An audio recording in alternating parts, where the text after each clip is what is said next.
when you're in a creative moment and we're pulling from our stirrings, like we're pulling, like the relevance realization machinery is just like Yeah, yeah. plugging away and pulling this stuff in. And the aesthetic experience, the creative muse moment is the through line. You're Yeah, literally living it. yeah, You don't yes, quite know what it is because it's not there. Like yeah, yeah, yeah. it's like, but you know that there's an organic truth, right? That you're Yes. approaching.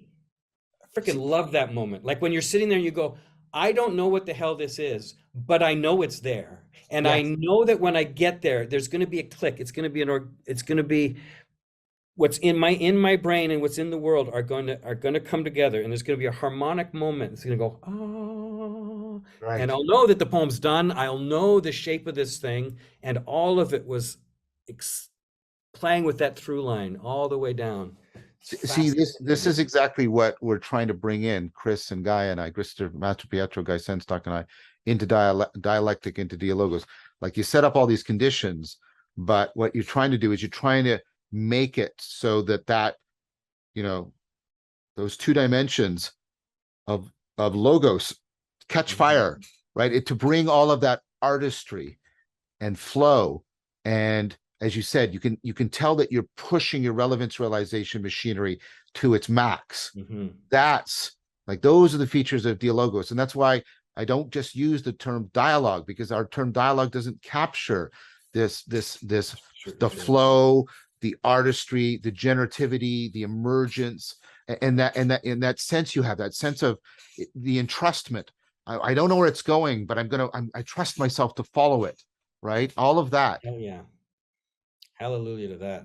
Welcome everybody to another Voices with Vervaeke. I'm very excited to have Kevin Bowers here, and I've met Kevin and we've talked a bit, and I wanted him to come on with the Voices with Vervaeke because the work he's doing is it's extremely interesting. It intersects with the work I'm doing in a lot of powerful ways. So welcome, Kevin. Well, thank you. Thank you. Yeah, so just before we got on here, John said, give a little bit of biography to unpack what brings me to his work and how it sort of fires me up so much. Um, in some ways, it's a long tale. I'll try to shrink it down, but let's start as a teenager, shall we? Yeah. I I'm a creative person, and sometime in my teenage years, I sort of like fell upon this weird headspace that was available to me in writing, particularly, and in music, where I could improvise these things and make weird sense out of language and music. And I always found it kind of odd because there was nowhere in the world, like my teachers weren't talking about it, my parents weren't interested in it. It was this strange headspace that was all of a sudden available to me, and and it sort of brought me into some interesting spaces in my life, and um, like jazz music, and I read like On the Road, and Jack Kerouac and sort of the beatnik thing, and I I got very interested in this place where creativity and sort of a good life or an interesting life were sort of referenced each other, where they touched. Um, and I always felt like artful living was kind of part of the game, right? To like figure out how the artistic experience, which was sort of like the favorite part of my consciousness, could be sort of turned into an extraordinary life. And that was really important to me for well, it still is. Um, and so, flash forward, and I'm a teacher, and I teach English in high school. And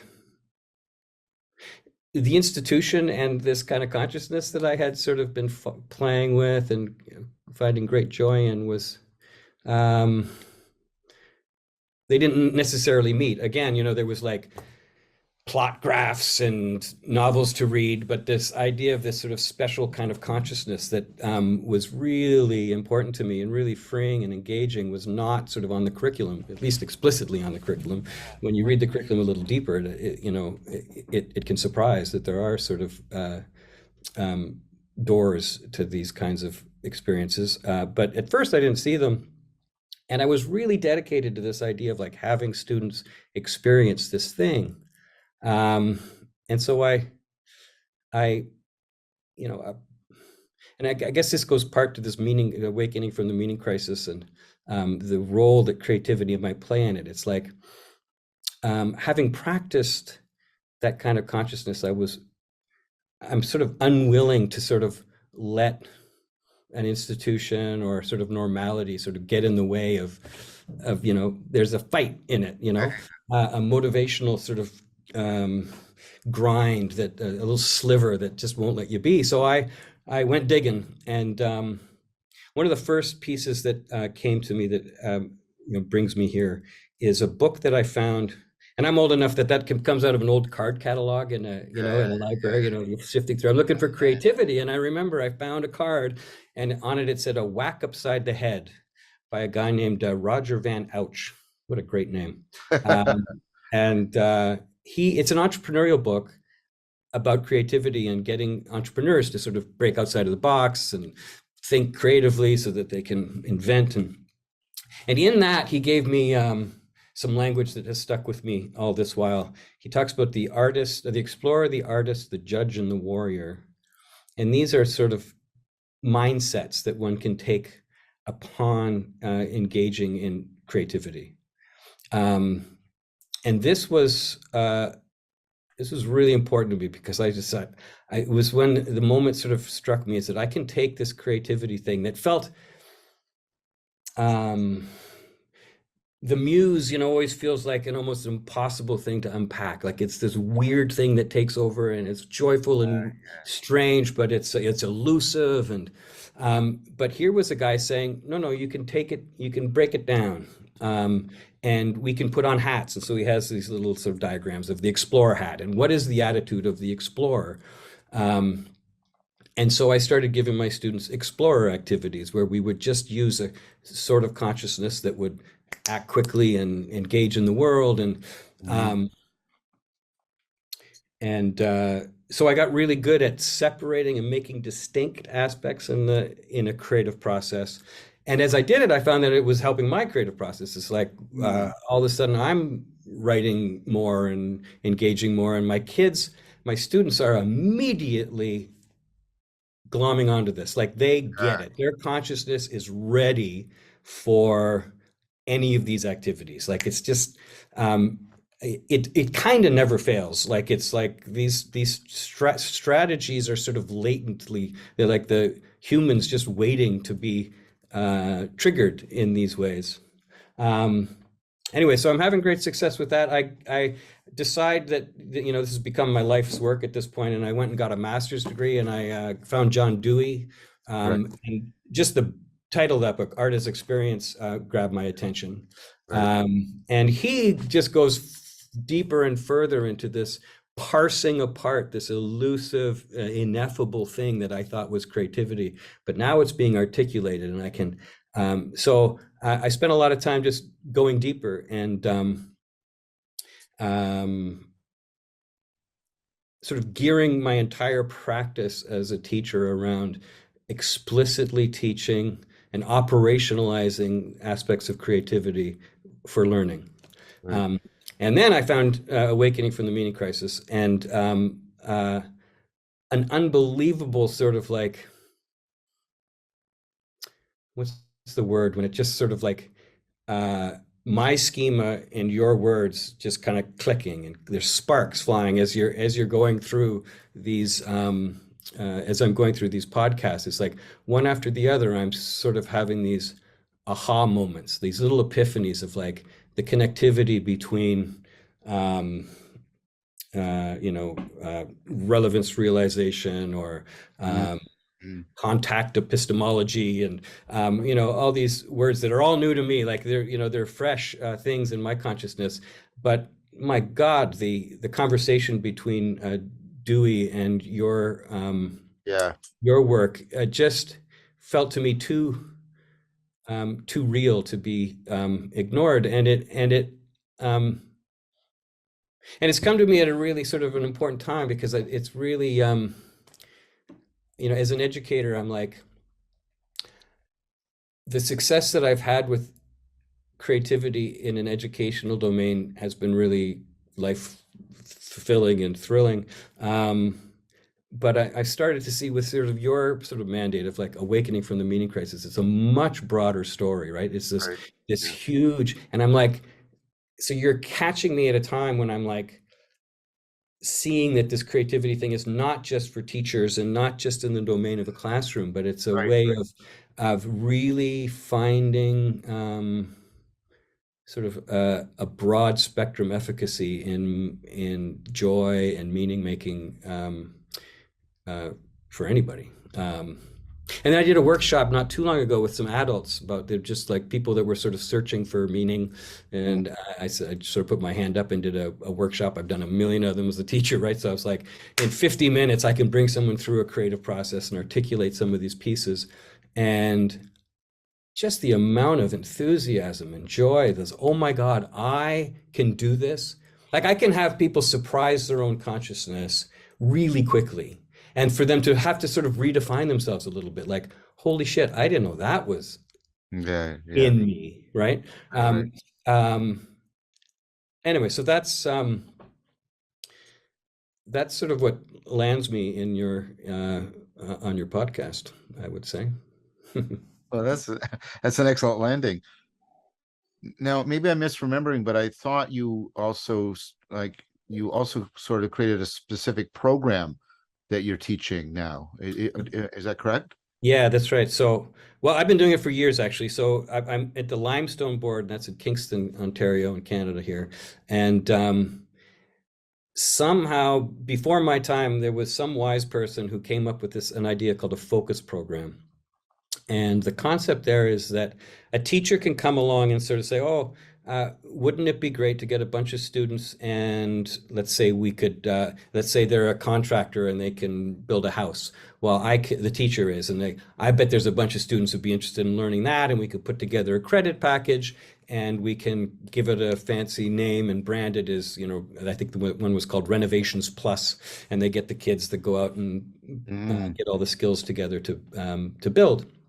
So I'm a musician, and so my first focus program was called Let's Make a Demo.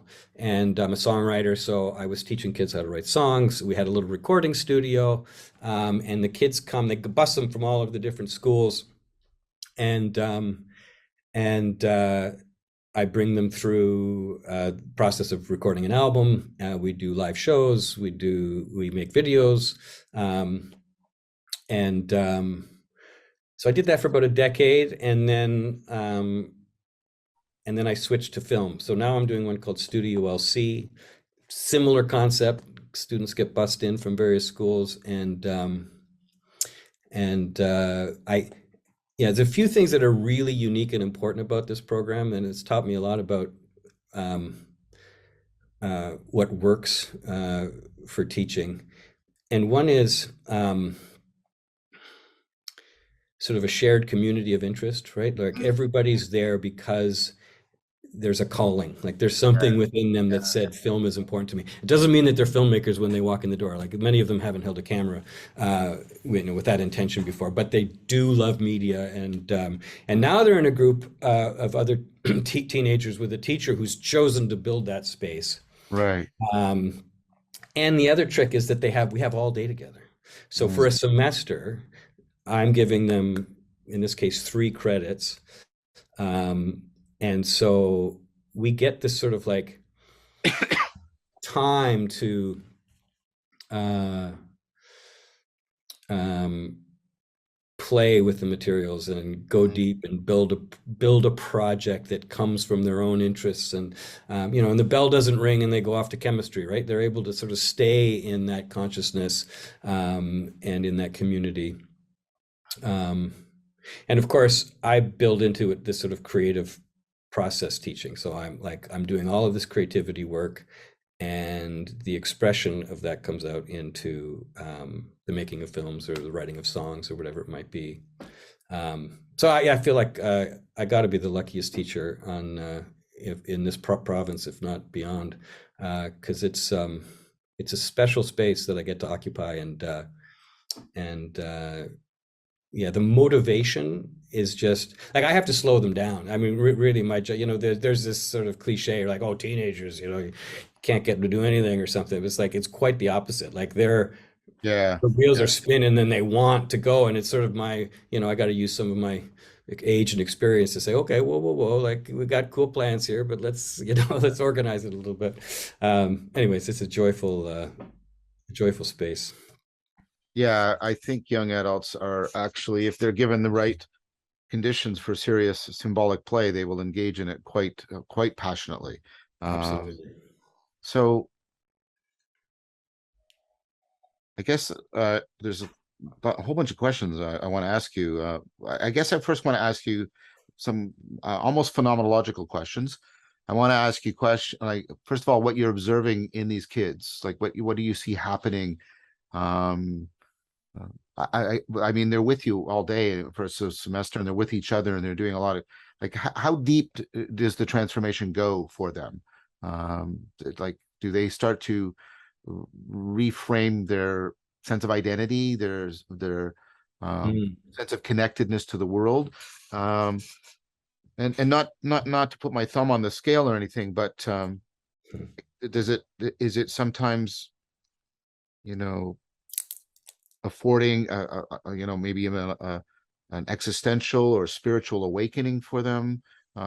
Is that are these questions landing for you? Does this make sense to ask them? Yeah, it does. The sense of community it's that we get, the sort of sense of belonging and Right. um, sort of shared momentum in life is really quite profound and quite moving. Like um, there's a dearness to it, like there's a real care for it's, we call it studio, like that's sort of the, to be in studio there is an identity sort of attached to it. Yeah, yeah, And yeah. and I'm not, it's funny because I'm a very sort of uninstitutional guy. Like I don't dress up on, like school colors, and I don't have pom-poms, like I'm very much different than that. But this very organic and sort of like important and specialness is in the space. And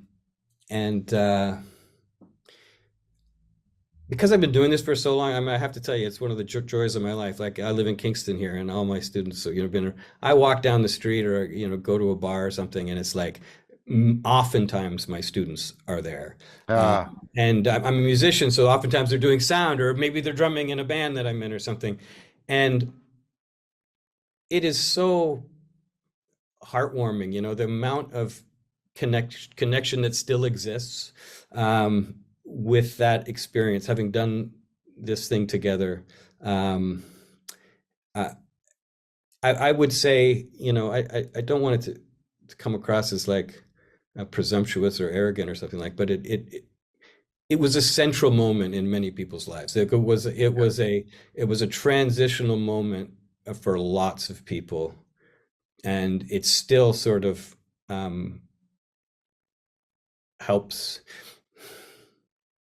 We talk about this explicitly, like for instance, like we'll be sitting there, maybe storyboarding for a film or something like that, and the students are just like really excited, and they're laughing and they're drawing, and there's like something's being built. It's very much like Logos, right? Like you can yes, see very the much. fire in this Yeah. space. And I will often stop and I'll say, okay, I just for a moment, I want you to remember this feeling, guys, like right now. You feeling it? Like, it's like Yes. the world offers you this. This is a space that you can occupy, and Mm. do not take anything less. Like, do not find yourself in some freaking cubicle somewhere wishing that you had that fire. Like, it's available, it's real, and we can shape our lives towards that. And I think that sort of notion of that specialness and sort of holding on to it is sort of lands with them, like that it is important to maintain and to sort of like it's sort of like a sacred fire that we got going. Yeah. And That's how it's feeling for me. That's how it's feeling for me. So, right. so, I mean, you're using a lot of terms that are important to me. The sense of belonging, a sense of connectedness. Hmm. I take it that it's not only with each other, but they are also connected to the shared fire. Yeah, yeah, that's nicely said. That's Right. right. What Because it about the, doesn't have to be that community, right? It's this thing that you can sort of bring into the world, and it brings me back to myself as a teenager and like feeling I know there's something special and well, that's what I wanted to ask you. So yeah. did the I get with each other and with the shared fire, but does it translate also into, well, I'll use another one of my phrases, falling in love with the world again? Does it have that impact? I think the moment you said that on your podcast at one point, and I almost cried when you said it because it was just like I use that verbatim, and I have for years. Like Ah, falling in, like that feeling of like when you're engaged in a creative process and the world is like um sort of opening up to you and you're opening up to it, and right, it's right. happening amongst us, and it's this there's this thing, and it's like falling in love, like it's falling in Yeah. love with the world, it's falling in love with art, it's falling in love with being alive. And Yeah, it's one of my riffs, and it has been for years. And when you said it, I was like, God damn it, that Vervaeke guy, he's got it going on. Um, yeah, I talk explicitly about that with students, and it lands every time. Like because I know, because I'm in it with Right. them. Like I'm Yeah, part of the yeah, logos with them, and I'm yeah, feeling it, and yeah, it's palpable. It's participatory. Like it's yeah, yeah. and I Yep. can, and the other thing that I want to sort of like credit you for and sort of let you know, I because I sort of woven your lectures into my, it's woven so nicely into what I've been doing for years. I'm starting to use your language. It's Mm, just coming out of me. I'm not really thinking about it, but as I'm talking, I'm using words like logos and reciprocal opening and belonging, and it's like 17-year-olds, no problem. Like right. I don't have to translate. I don't have to say, "Oh, there's this guy I've been listening to on YouTube." Like I don't mention you. I just use your language, and it's been fun to watch. Like this September is when I won't, been with this new class and sort of when this language has been, and it's seamlessly entered into our culture. Like it's Mm, present, your language, and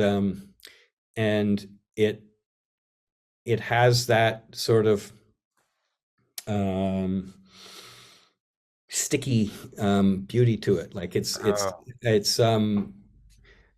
nice, right? When you build a community and it gets its own language, right? It gets its like that's part of what culture is, right? It's this yeah, sort of like yep, yep. offering um, uh, language, sort of ways of interacting, mannerisms. Yeah. It's all of it, right? And everybody, yeah, we're all sort of like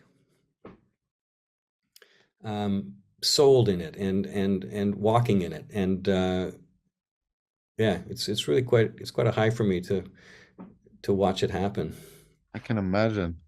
I can imagine. So a couple questions then. First of all, you you embody what you're saying so palpably. Like you're doing gestures and you got rhythms. So I'm gonna ask you these impossible questions. Which That's is, not fair, but go ahead. well, I'm gonna ask you, but I'm gonna ask you them in the spirit of fellowship. I'm not here to in any way embarrass or call you out. I want to just explore this with you, and I'm talking to more artists and so I, try your best, and I will work with you, and I'll try my best. Mhm. What does your muse feel like?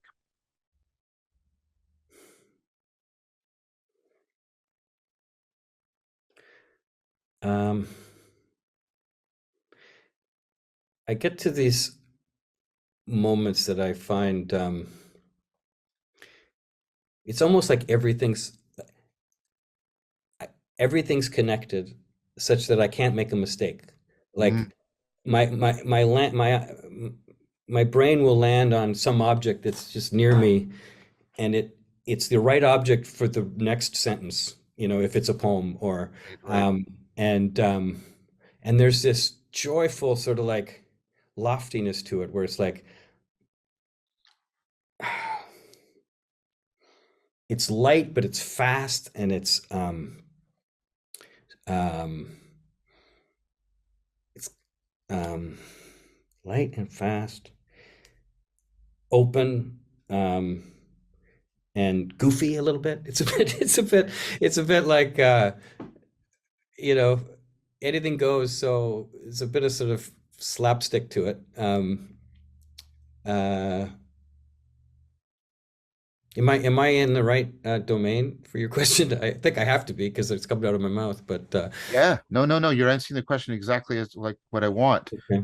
Um, because for me, I mean, the stuff that you're doing with the kids and everything, and the way they're getting enhanced meaning in life, and they're getting into the flow state, and they're getting belonging, and they're getting connectedness, and they're starting to fall in love with the world, reciprocal being. I get all that, but for me, right, I can tell that there's something in you that helps them catch fire, um, and and and that has been leading you, and Hmm. it's also wrapped up in your proposals for an artful life. And I'm getting allusions of Nietzsche and Plato out of that, and so, but before I move into that Hmm. conceptual stuff, I want to Hmm. really zero in on what this is like, because I'm trying to see what the variations are between people, and um, but also more importantly, right now for me, I'm trying to figure out what are the commonalities when people experience it. So you're in the flow state. That's Yeah. obviously part of it, but there's something more. Like, do you feel it? I mean, you used uh, fire gestures and fire metaphors. Um, why those? Why those? Why are they right? Yeah. There's definitely something heightened about it. Like there's something uh, sort of like when you're on fire. Like we use that in language, right? Right, You're, right, oh, right. that guy's on fire. Yeah, like Yeah, he's given her. Like yeah, uh, that is a that is palpable when things are going well. Like that, there's this. It's rolling and it's like you're on a wave, like it's flow state. It has that yeah, sort of feeling of like you're cresting this thing, and you got to respect it, man, because it's awesome. But you've trained yourself to like hold it, and but not be too serious about it because it's like, it's this like balancing on this. So I guess I've moved away from fire a bit. I've turned it into a wave, um, but there is like this. I guess when I was going fire, I was more into the sacred element of it, wasn't I? I was yeah, talking yeah. about like this wave or this feeling is like it's so sweet and it's so important and it's so uh, you know it requires your attention and care, so all of those things I think are at play. And Uh, what do you like? What that this is helping me. Um, what's happening to your sense of the way you're attending to the world? yeah. Um, I kind of recognize myself. I've been doing it long enough that I sort of recognize myself when it's coming on, and there's a poem wanting to come out or a song or something. It's like, oh, there it is. Like, and how do I tend to things? When I get into that space, um, things become. Dewey calls it stirring, like I'm stirred by things that sort of like Yeah, come up and say right, me, right, right, me, me, and right. somehow like my eye can land on things, or maybe it's my mind's eye, Yeah. and it'll just go yep, yep, yep, and it's a very quick sort of, and I've got good, and this is what I teach, like getting the stuff down fast, like inviting that feeling, and then get out of your own bloody way and let those Yeah. things that come to you and get them down. Um, So so the world does get more things that come up strike as important really quickly. okay, okay. Yeah. Yeah. And then and then correlated with that was something you just mentioned, getting out of your bloody way. Like what does Right. that's a weird thing to say, right? It's almost like the muse, and of course even using that term, it's almost like it's personified and you are in the way of it, but you have this, you're identical to it but you're not identical to it in that kind of statement. That's a very interesting way of talking. Hmm. Is that resonating with what you're saying? Oh yeah, yeah. Because you know you can second guess yourself. You can so in the the way that I teach students with that is like the artist and the say judge. These are two characters. Yeah. Um, do not let them in the same room at the same time. They Ah. must be separated. Mm, And I practice, getting into that artist space and I say, just write crap. Like it doesn't have to be good, but just get in that habit of just letting it flow. And yeah, you have to get yeah, good yeah. at that. And as soon as you hear someone, if you're writing something, oh, that sucks. If you say that in your own head, then use this practice. Just quietly say, go away, judge. Like I'm on to the next thing. Like if I write crap now, that's fine because it's just one moment. Like I got 30 more moments right ahead of me, and I'm going to ride the wave through those. So get the judge out of the way. So getting out of the way, I think I'm referring to this judge character who will come and be useful for us at some point in this process. But you got to be good at separating and not having different parts of your cognition sort of get knotted up and tripping on each other. You, Um, you yeah. do what you just did now. It might just be an artifact of you talking to me, but do you actually like say to the judge? It felt a little bit like IFS and parts work, where like you say to the judge, "No, not right now. Your time is later," or do you like how do you what do you tell your students to do in order to do that act of keeping the judge in out and keeping the artist in? I do say it explicitly, and I mean, in my own consciousness when I'm doing it, I'm probably not saying the word judge, but I do find myself like if I'm writing and I'll I'll start editing and trying to figure out how to spell a word, and I'll be like, no, no, no, no, no, fuck that, like go. Yeah, yeah, yeah. I like it'll be like, and with students, I do all sorts of exercises to make that free flowing artist muse experience. Um, Separate. For instance, like time, like I'll time them. So you got 4 minutes to write on this, go. Like, and you can't stop your hand. And, like there's like literally strategies designed to have them outflank their own judge. Right. Um, and, invariably they will surprise themselves with what they are able to do if they don't edit themselves, right? Um, yeah. Is That's am I on the right track still for your queries? totally. I'm finding this very fascinating, Kevin. Okay. So now the other end, you can't stay on fire.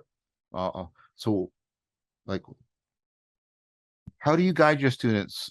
Because I take it that you want them to live more on fire, but you can't live always on fire. And so, uh, what's the guidance you give about that? Well, in the specific sort of teaching creative process, that fire part is um, only one strand Right. of the consciousness that I'm interested in, and I make it very explicit that that's your relationship to these things are temporal, right? You're going to be in there just for a little while, and I put time frames on them like quite explicitly because yeah, you're not going to sustain this thing forever, and so the judge that we've sort of pushed aside for a while will be invited back, and I invite back quite quickly. So we'll do quick, I call them wild minds, like a quick wild mind. Yeah. And then I'll grab their attention again. I say, okay, I want you to put that consciousness aside. Let's invite the judge in now. Read what you just wrote. And, you know, the judge, she acts real quickly too. Just find 2 or 3 phrases that you think, and I'll give them some kind of boundaries that sound cool, you know, Yeah. moments that just sort of like um, feel a little bit more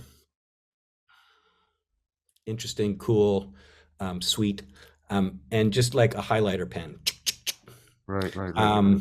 So it's a different, immediately you're sort of transforming your, uh, the landscape of what you just did. You know, Yeah. you set up the fire and then you walk away and then you look at the fire and you go, oh, I could adjust some things here. Um, and Yeah, and so like some of the things that might come out of in a wild mind would just be like one line. Well, that line um, may be the beginning of something later. Like we'll plant that seed for an activity down the road. It might be a prompt for a character that we're going to build into a film, or it might be right.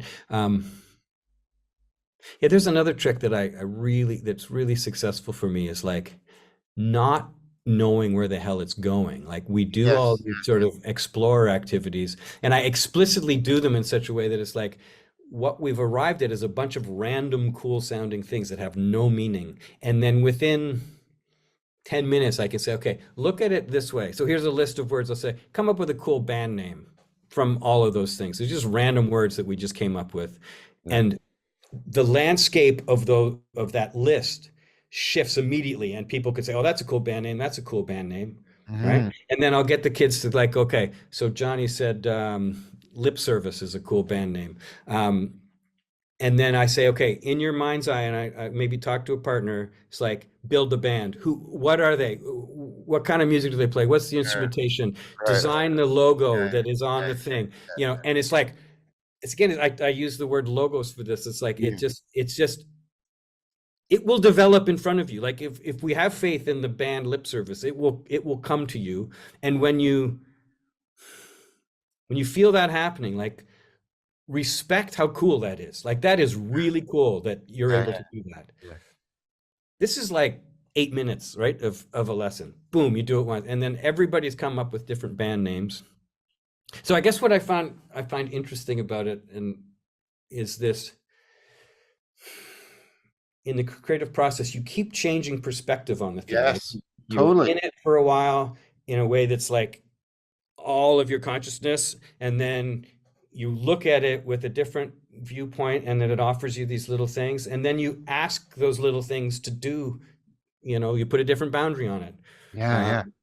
and so in that same list, I can come up with 3 or 4 totally different activities based on these sort of random explore activities that we would have done. And I know, so when I take that into like, how can you bring that into life?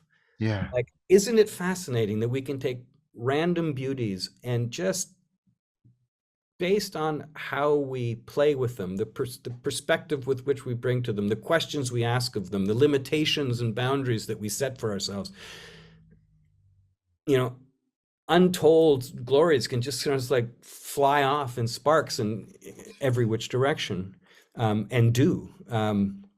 So I just find that really optimistic. I find that like, wow, like we can do that. Like we can, like if we have a aesthetic mindset, if we look at the world with that intention, um, we can carry it with us, right? Like that's part of this art as experience, artful living thing that it's been sort of my, the longest riff in my life at this point is trying to figure out, you know, how art and meaning and good living are weave, yeah. That's so. I mean, you've got this multi-perspectival stuff, very perspectival, and the multi-perspectivals. You're setting up different agent arena relationships, and then, right, you're getting, and then you're trying to find the through line, that's being right, and then and so I love that through line that's stuff. the through line isn't only between the things that have been generated; it's the through line between the different perspectives. right? There's an inner dialogue. There's an inner dialogue between the perspectival agents, the I positions, and then there's right a through line from all of the things that have been made salient and all the different ways they've been made salient, and then those two things. So you've got this inner dialogue and this outer dialogue running, and they're sort of empowering each other. Does that land with you as a way of talking about this? It sure does, yeah. Because Yeah, because this through line thing that that you taught me, um, I find that really generative, like really exciting. The way in which um, the thing is not the thing; it's yeah, exactly, it's, exactly. yeah, yeah, and that. But the through line, because when you're in a creative moment, and we're pulling from our stirrings, like we're pulling, like the relevance realization machinery is just like Yeah, yeah, plugging away and pulling this stuff in. And the aesthetic experience, the creative muse moment is the through line. You're yeah, literally living it. yeah, You don't yes, quite know what it is because it's not there. Like yeah, yeah, yeah. it's like, but you know that there's an organic truth, right? That you're Yes. approaching. Freaking love that moment. Like when you're sitting there and you go, I don't know what the hell this is, but I know it's there. And I Yes, know that when I get there, there's going to be a click. It's going to be what's in my brain and what's in the world are going to come together, and there's going to be a harmonic moment. It's going to go, ah, and right. I'll know that the poem's done. I'll know the shape of this thing, and all of it was ex playing with that through line all the way down. It's See, this fascinating. is exactly what we're trying to bring in, Chris and Guy and I, Christopher Master Pietro, Guy Senstock and I, into dialectic, into dialogos. Like you set up all these conditions, but what you're trying to do is you're trying to make it so that you know those two dimensions of logos catch Mhm. fire, right? To bring all of that artistry and flow, and as you said, you can tell that you're pushing your relevance realization machinery to its max. Mhm. That's like those are the features of dialogos, and that's why I don't just use the term dialogue, because our term dialogue doesn't capture this Sure, the sure. flow, the artistry, the generativity, the emergence, and that in that sense you have that sense of the entrustment. I don't know where it's going, but I trust myself to follow it, right? All of that. Hell yeah. Hallelujah to that.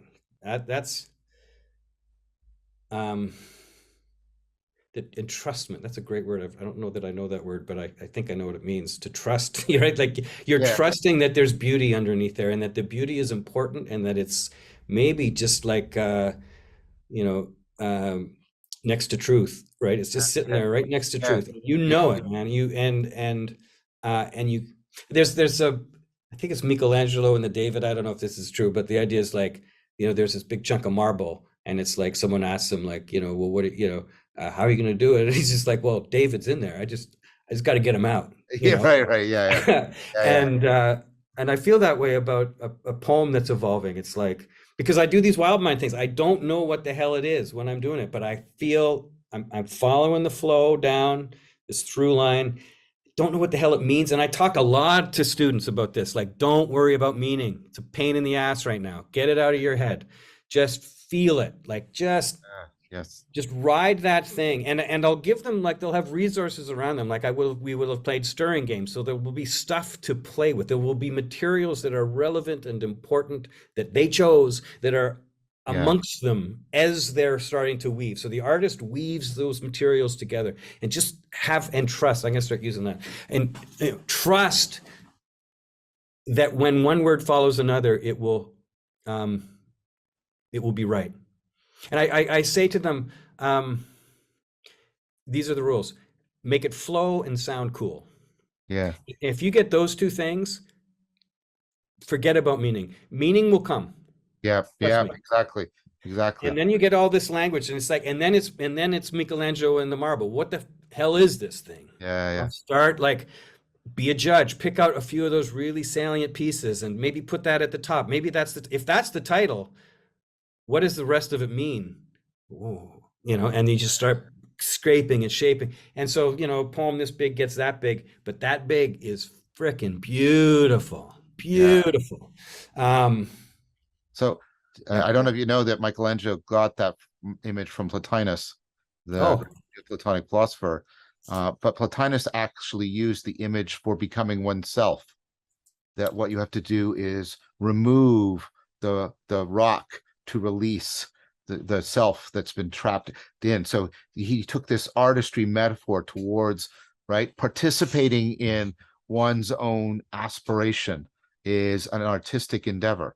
And so you this is can one of bet the I great, like that. Yeah. yeah, this is one of the great things about Neoplatonism is its capacity to build, to weave, to use your language, to weave rational, spiritual, and aesthetic together Mm, so seamlessly, which is why it keeps recommending itself to me as a kind of template we should be trying to learn from. Um, so, here, here. what what do you think about art in the world today?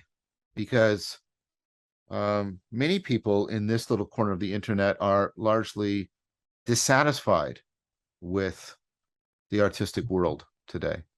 I'm not taking that stance, um, but I was just talking to another artist, and she was saying she finds that the artistic community is too sort of self-referential.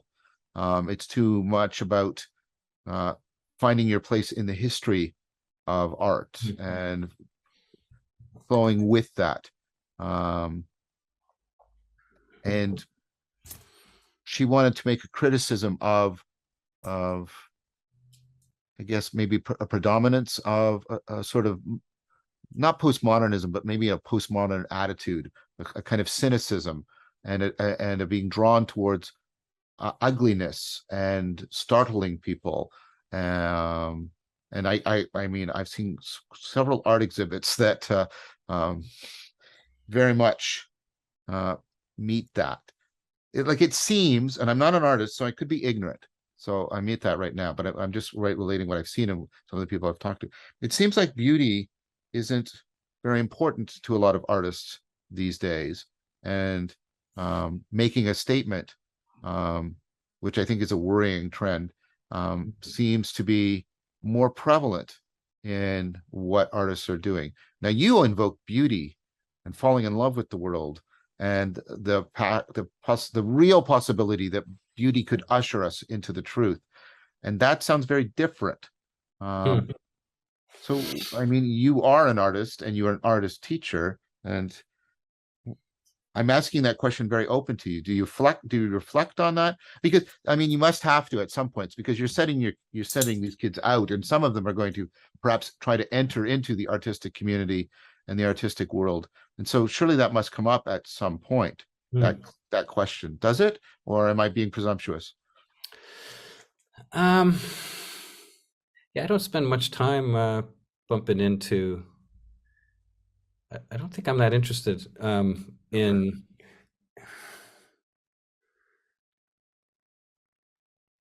I'm interested in the experience of being creative, Right. and like I'm not trying to get into, the Museum of Modern Art or something. Like I'm not, you know what I mean? Like it Yeah, feels a yeah, bit yeah. that space feels a bit lofty to me, and I do know what you mean, though. I mean, there's a very self referential um, world out there. Um, I feel sort of very uh, distant from the art world. Like I'm just an artist. You know what I mean? Like Yeah, I yeah, don't yeah, know. I yeah, feel like yeah. I'm just a dude making art and feeling lucky to be able to share it with students. And um, and one of the things I love about art is that other artists inspire me, and that the materials that are laying around in my landscape that stir me. Um, I get to choose them, like, so if there's, I guess because of that, the things that inspire me are not of that ilk, I suppose. Like Right. I'm being inspired by uh, things that touched me, and things that touch me typically are, I'm not going to say like, it's not about being life affirming. It's not like kitschy, like feel good Hallmarkian kind of vibe I'm going for. I'm more than willing to go dark like that. I'm happy to play in those, in the shadows. But it's not referencing the art world and nihilism or something. Like Right, right, right, right, it right. doesn't, I don't have enough, interest to bring me there, so it's not influencing me, I think is what I'd say. Do your kids bump up against it? I mean, maybe it's in Kingston, it's not the case. I don't know. My partner's daughter, she's in art school, Okay. uh, at OCAD. And so, and sometimes I'm trying to get a sense of to what degree she's bumping up against this or not. That's why I wanted to ask the question Yeah. from you, uh, because I've been I've been reading quite a bit about beauty, and Han's book Saving Beauty, and the work on the transcendentals, the true, the good, and the beautiful, and how they relate to each other. DC Right. Schindler on beauty, which has been a huge impact on me, and that's comes through from von Balthasar. um, do you think we're at a place where we can start talking about beauty seriously again? Hmm. I guess that's maybe an unfair question. So I don't, but I just want to ask you, like, what do you think about that? Well, I do. And I don't feel anybody pushing back. Like, I think there's a real yearning for it. I think, um, and I don't know, like in the world that I, am in as a teacher, and as an artist, is like the will to have moments of joy and transcendence and connection and belonging and all those things we started with is like there's a hunger for that stuff. Like that's Yeah, like yeah, that, yeah, there's yeah. like there's no urge to go bleak really. Like for instance, today was an important day in Canada, right? It was for reconciliation, truth and Yeah, reconciliation. yeah. And I take that stuff very seriously. And we spent some time today in class talking about it. And man, that's bleak. Or you Yeah. can't get bigger words than genocide and, like the horrors of residential schools. Um, I tried to reframe it a little bit today, and like I find that this doesn't get enough attention, and it speaks, I think, a little bit to sort of what a creative mindset, sort of like the rifts that it allows. It's like when I hear truth and reconciliation, my first instinct is, oh my goodness, we white people have to apologize for the horrors that we've perpetrated on the First Nations. And yes, for sure. And I do think it's important that we have truth and we look at it and accept it. But the part that sort of irks me is that it's like it's feels like still a bit of sort of an arrogant disposition to just sort of say, "Oh yeah, we screwed up," because what I want to do, and when I sort of shared with my students, and again, the willingness to go here was evident. It's like we have so much to learn from the mindsets of the indigenous people that that we perpetrated these evils on. Their relationship to each other and to nature and to the way that they sort of the way that they saw a forest. Like I would love to be able to sit in a forest and feel what an Ojibwe would have felt 300 years ago. Like to just Mm, be brother and sister to the verbs all around them. Like everything's alive, everything's connected. And we have to be so humble and imagine that relationship. I heard you talking about the imaginal, right? the, yeah, yeah, the yeah. the the space that we can occupy. We can learn so much using our imaginal spaces. And I want truth and reconciliation to be 80% that. What can we Oh, learn from them? I see. I what can we what guidance could we, if we were humble and we just shut up with our colonial surety and what you call the tyranny of propositions, like, yeah, oh, I know the problem. We need to apologize and give them money. Like that's the solution. right. It's such an arrogant place to be. It's like, no, no, they understood their relationship to the world in a way that we so desperately need. And if we could just humble ourselves and listen and then allow the imaginal sort of space in where we could sit in a forest and really belong. So I guess that came to mind because that was we're talking about genocide, and we can sort of spin it with a little bit of imagination and turn it into hope and beauty and love and connectiveness, like, Yeah, yeah. No, and students are willing to go there, and they're smart, man. These kids, like, they know about genocide, and they are really cynical about capitalism, and yeah, yeah. like they got cynicism for sure, and well earned. I mean, they say stuff that I find fascinating and true, but that doesn't it doesn't come across as a cynicism that is restricting potential, right? They still want love and connectivity and beauty, right? Like Yes, it's yes. not a closed door, right? Like it's not like oh, I'm cynical, therefore the whole world sucks. I'm not getting that. I'm getting they want the fire, that stuff we were talking about. That's present and real. Yeah. I that was really well done, Kevin. That's a really excellent answer, right? So, right, the response to the dark aspects of reality is an imaginal response of trying to see what can be learned, um, yeah, about different ways in which other groups of people have connected to the world. I can't remember the author of the book right now, but Sand Talk is exactly about the kind of wisdom that we should be paying attention to from Indigenous people.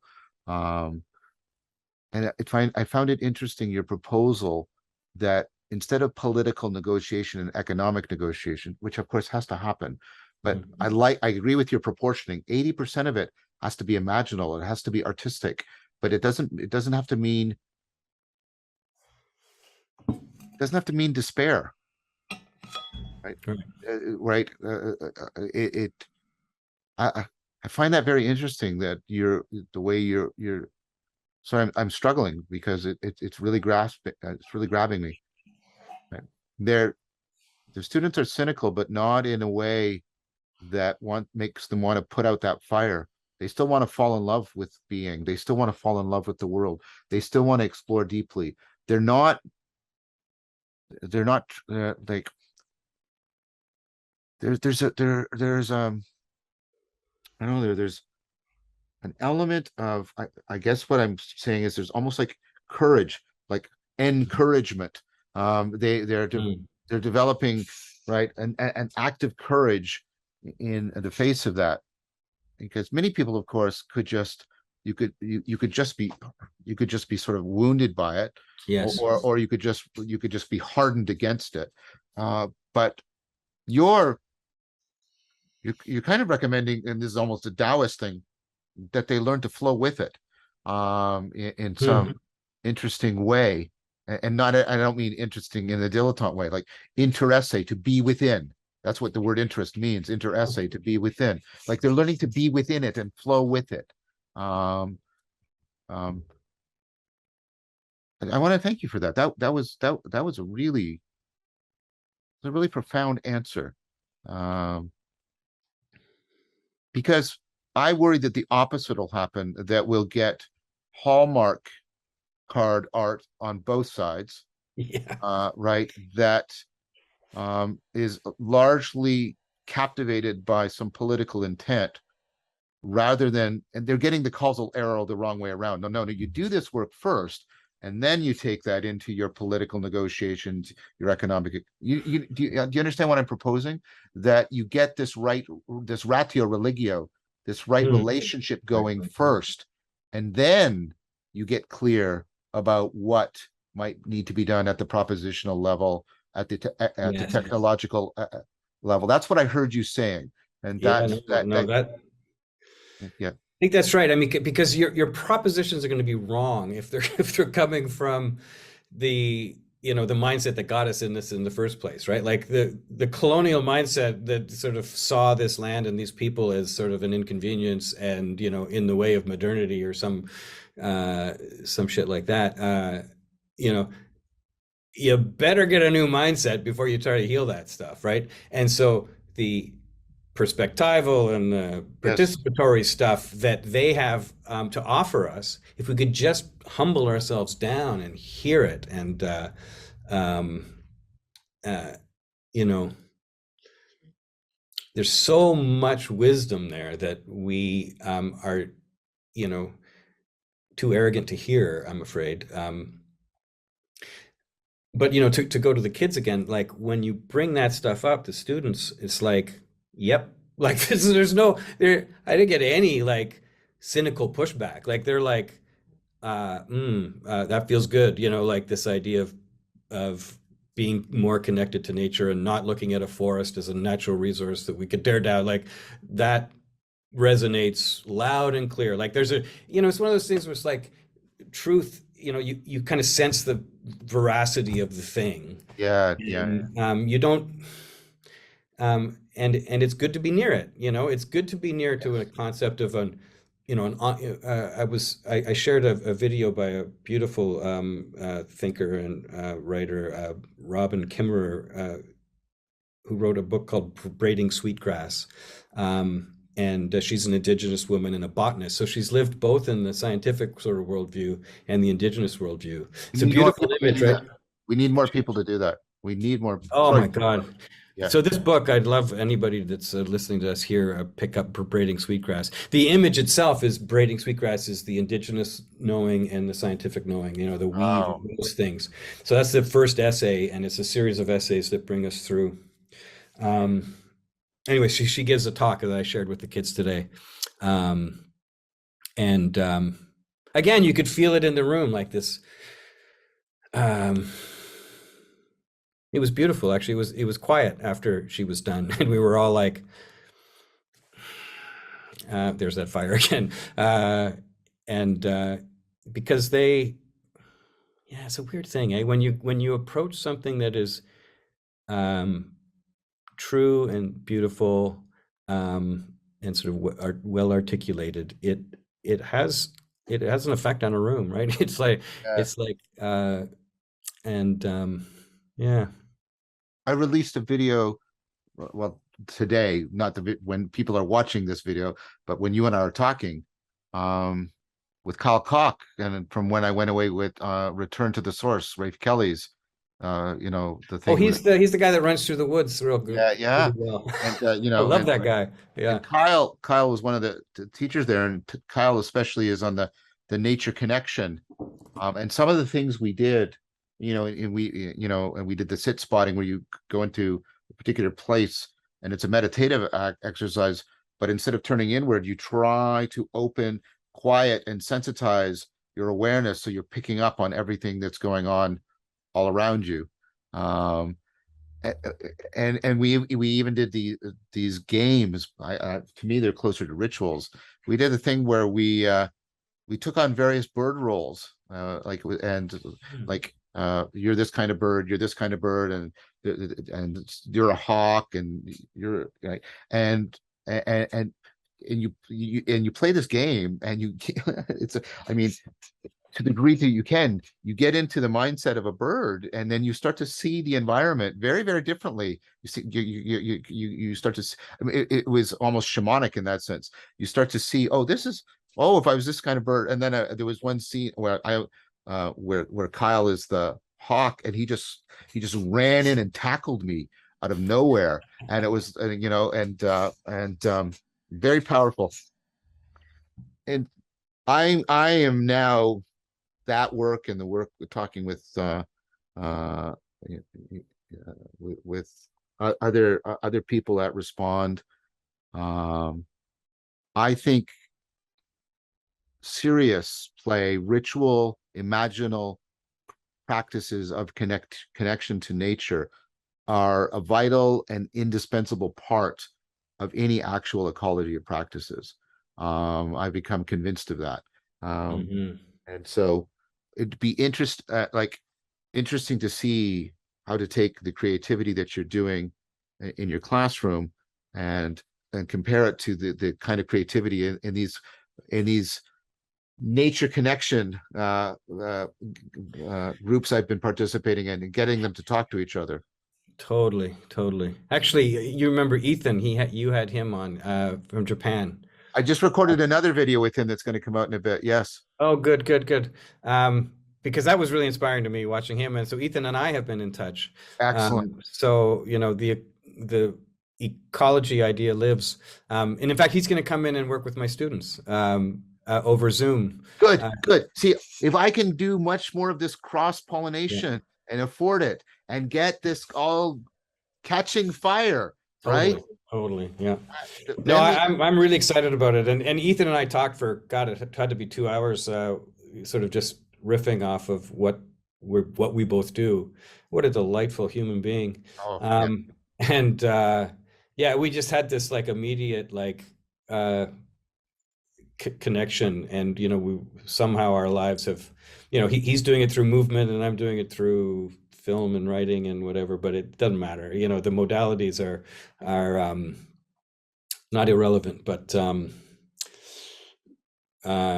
they're not foundational, right? It's like it's this exactly. cognition piece, right? It's this, Yeah. and when Yep. you're talking about perspectival, when you're the bird and you see the world differently, um, I, I I just love that we're so good at that. Like like, you know what I mean? Like you went there and he just said be a bird, and Yeah. then within 8 minutes the Yeah. world changed.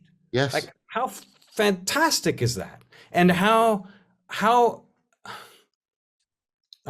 usable, how important, and how do we to use another word that you taught me, how to exact that, right? Yes. Yes. That we have these cognitive abilities um, that are just sitting on the shelf of our experience. They're just sitting there. Like you just pull them off, and any human can just sort of look at it. Like I can get people in half an hour to have an experience in their own consciousness that surprises them. That, I that, know it that- because I've done it again and again. So it's like it's just sitting there waiting to be exacted, and so or to used. And then once used, how could we um, put a perspective on it that will change your life, that will make your meaning making machinery that's enacted, that's that will connect you to others, that will bring you belonging, that will um, help you transcend, like to get the sort of the you have this other image that I like, is some kind of like a virtual engine of yeah, character creation, yeah, right? That and I feel like when I started this conversation talking about an artful life. It's like I feel like the mechanism of transcendence, of making meaning, is sitting on the shelves of our creative abilities. It's just there, and you just pluck them down and play a little bit, and it feels like I feel so optimistic when I talk like this, because it's like, you just told me that in 10 minutes you were a blue jay and someone else was a hawk, and yeah, it made a difference. Like you saw the world yeah, in a yeah. way that you hadn't before. What great creatures we are. Holy smokins. Like we could do that. And yes, we can. And we can do it again and again and again. And it's catchy. It's contagious. It's joyful. Everyone wants it. Everyone wants in. Like there's, you know what I mean? Like this isn't Yeah. um it That's just it strikes me that the goal of creating an ecology of practice and a community of people who wish to find more meaning, more joy, more connection. Um, and sometimes some days that might feel like a big task. On other days, it's just everybody wants in, man, and they all got the cognitive skills. So let's go. Like it's like, yeah. um, yeah. Well, Kevin, our time is coming to a close. I strongly hope that you and I talk again. I think we have more to discuss and more to explore. It'd be interesting that even maybe have you and Ethan and I to talk together. I think that might be a Oh, wonderful experience. So I like to give my guests sort of the last word. It can be summative, it can be cumulative, to use some of our educational jargon, or it can just be, opening a door for next time. What comes up for you as what the final thing you'd like to say? Oh, it's generous. Um, well, yeah, I find myself in sort of an interesting, like I'm getting to the place where I can see retirement, like over there. Me too. Me too. Yeah, and I spent a lot of years with great joy doing this work, and I might keep going for a while even after the retirement date. I don't know, but you've sort of brought this fire into me of like I can all of this whatever wisdom creativity has afforded me in time and practice as a teacher. It's like I want to bring it into uh, new domains to new Yeah. audiences. Yeah. For a while I always thought I wanted to teach teachers how important creativity was to teaching, and I still do. I think that'd be great, but I'm now more interested in this ecology of practice thing of Yeah. like of bringing it as a wisdom cultivation device or mechanism, and just and like you say, like add it to all these other things, like when Yeah. you're talking about being a bird in the woods. It's like hell yeah, like I Yeah. can Yeah. I can play that game. Yeah. So I sort of, anybody that's sort of in this corner of the internet watching this stuff, and if the idea of creativity as being a practical and an actable and operational way of enlivening and creating meaning.